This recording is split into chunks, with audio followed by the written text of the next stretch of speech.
దయచేసి జరిగింది మర్చిపోయి. ఎలా ఎలా మర్చిపోమంటారు? నేనెలా మర్చిపోగలను? కోటీశ్వరుడైన తండ్రి ఉన్నా అమ్మ 4 ఏళ్లలో పాచి పని చేసుకుని బతికిన జ్ఞాపకాల్ని మర్చిపోమంటారా? వచ్చే రాబడి చాలక నా మందుల కోసం అమ్మ తన అభిమానాన్ని చంపుకుని రాత్రులు చీకట్లో కలిసిపోయి శోకదేవతల కన్నీటితో ఊళ్ళో అడుక్కున్న సంఘటనని మర్చిపోమంటారా? తండ్రి ఎవరో తెలియని బిడ్డ అని లోకం నన్ను చేసిన ఎగతాళిని మర్చిపోమంటారా? చచ్చిపోయిన అమ్మను తగలబెట్టడానికి డబ్బులు లేక ఏం చెయ్యాలో తోచని 7 ఏళ్ల వయస్సులో నేను గుండె పగిలేలా ఏడ్చిన ఏడ్పును మర్చిపోమంటారా?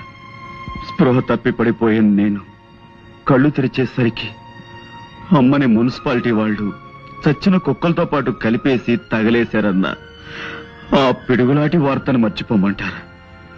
ఇంత పెద్ద లోకంలో ఆకలేసి నేను ఏడిస్తే గుండెల్లో దాచుకునే ఒకే ఒక వ్యక్తి అమ్మా. ఇక లేదని తిరిగి రాదని తెలిసిన ఆ క్షణంలో పేగులు తెగిపోయేలా అమ్మా అమ్మా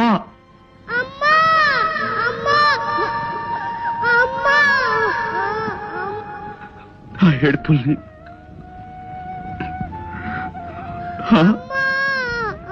అడుక్కోకూడదని అభిమానం ఓవైపు పగ్గాలు వేసి ఆపుతున్నా ఆకలికి తట్టుకోలేక మొదటిసారి నేను చెయ్యజాపి అడుక్కున్న క్షణంలో నా మనసు పడ్డ రంపపు కోతని మర్చిపోమంటారా? ఎండకి ఎండుతూ వానకి తడుస్తూ చెట్టుకైనా కప్పుకోవడానికి తలదాచుకోవడానికి ఆకులు ఉంటాయి. నాకు జానుడు ఆశ్రయం కూడా లేదే అని నేను కుమిలిపోయిన సంఘటన మర్చిపోమంటారు? గాలికి పుట్టి ధూళికి పెరిగిన నేను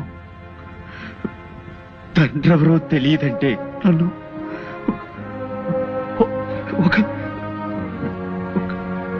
ఒక లంచ కొడుకు అని తోటి పిల్లలు చేసిన హేళని మర్చిపోమంటారా?